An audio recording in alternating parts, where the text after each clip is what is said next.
এখানে নাকি 20 মিনিট রেখে দিয়েছিল ফেলে। সিভিক পুলিশটা বলছে আমি ঢুকেছি, প্রথমে টিকিট করুন তারপর চিকিৎসা হবে। আমরা যখন টিকিট ভিডিও নিয়ে গেলাম তখন আমরা বললাম পেশেন্ট মারা গেছে।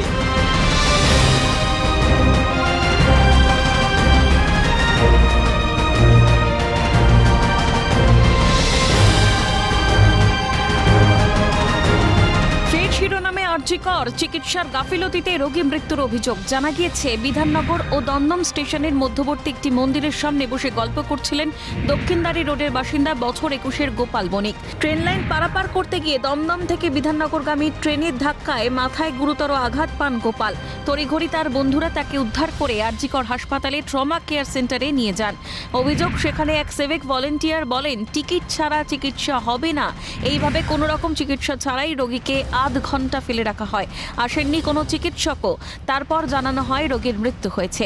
এরপরই ক্ষোভে ফেটে পড়েন রোগীর পরিবার। ট্রমা কেয়ার সেন্টারে গিয়ে বিক্ষোভ দেখান রোগীর আত্মীয়রা। ঘটনাস্থলে পুলিশ ও বিশাল কেন্দ্রীয় বাহিনী। বিক্ষোভকারীদের সঙ্গে বচসায় জড়ায় তারা। অভিযুক্ত ভলেন্টিয়ারের শাস্তির দাবি জানিয়েছেন তারা। সঙ্গে সঙ্গে নিয়ে এসছে, ধাক্কা হয়েছে সঙ্গে সঙ্গে ওকে নিয়ে এসছে। আমি আস্তে আস্তে শুনি যে মারা গেছে। এখানে নাকি 20 মিনিট রেখে দিয়েছিল ফেলে, মাথায় চোট খেয়েছিল মাথায়।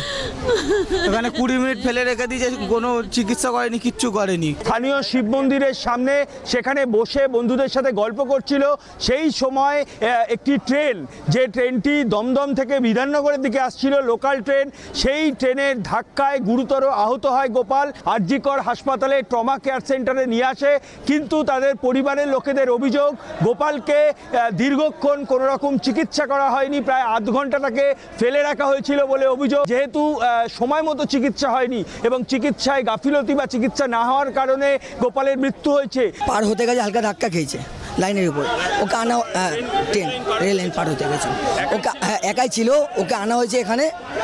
তো ওই যে সিভিক পুলিশটা বলছে আমি ঢুকেছি, দাদা চিকিৎসা করুন। উনি কি বলছে, প্রথমে টিকিট করুন তারপরে চিকিৎসা হবে। এটা কোনো কথা আপনি বলুন না। আমরা যখন টিকিট ভিতরে নিয়ে গেলাম তখন ওরা বললো পেশেন্ট মারা গেছে, কিন্তু 20 মিনিট পেশেন্টটাকে ফেলে রেখেছিল কোনো রকমভাবে। হ্যাঁ, তখন জীবিত ছিল। আমরা যখন পেশেন্ট নিয়েছি তখন জীবিত ছিল। পেশেন্ট এমনকি জল খাওয়ার জন্যও বলছিল, কিন্তু পেশেন্টটাকে ওরা ফেলে রাখলো এমনভাবে, একটা নার্স এসে দেখছে, কোনো ডাক্তার দেখছে না এখানে। সরকারি হাসপাতালেও যদি মরণাপন্ন রোগীর চিকিৎসা না মেলে তাহলে সাধারণ মানুষ যাবে কোথায়?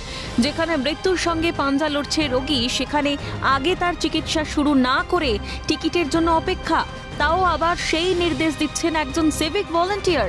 কিন্তু পেশায় কোনো সিভিক ভলেন্টিয়ার কি সেই নির্দেশ দিতে পারেন? কোথায় ছিলেন চিকিৎসক নার্সেরা? সঠিক সময় চিকিৎসা পেলে হয়তো কোল খালি হতো না এক মায়ের। তারা জানতে চান যে কেন সঠিক সময়ে রোগীকে আনা হলেও চিকিৎসা হলো না, কেন আধ ঘন্টা ফেলে রাখা হলো মরণাপন্ন রোগীকে। যদি হয়তো সঠিক সময় চিকিৎসা হতো তাহলে তাকে বাঁচানো যেত। এই দাবিতেই কিন্তু এই মুহূর্তে প্রবল বিক্ষোভ দেখাচ্ছেন দক্ষিণদারির বাসিন্দারা এই গোপাল বণিকের মৃত্যুর কারণ নিয়ে। ক্যামেরায় প্রসন্ন লস্করের সঙ্গে সুদীপ্ত পাল, ক্যালকাটা নিউজ।